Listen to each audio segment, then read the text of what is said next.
Hello guys, welcome back to Charo Tips. In this video I'm going to talk about how to fix your phone app is not working on your PC and how to fix this app.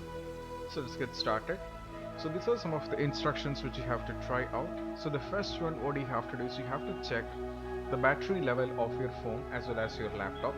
Enabling the battery saver mode in any of these devices may restrict background activity, which in turn issues the performance of your phone. This is the first thing what you have to do, and if it's not working then you have to go for the next one, which is if it is happening for the first time or it's not working after trying the first step, you have to go for reboot your phone as well as your PC, which will be helping to fix the issue up.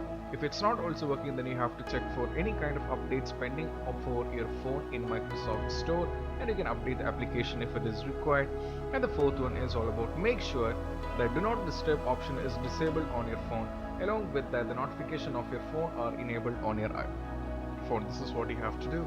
This is some of the basic steps that you have to try when your phone app is not working in Windows, and how to fix this up. And if you find this video helpful, don't forget to subscribe and click on the bell icon for more notification.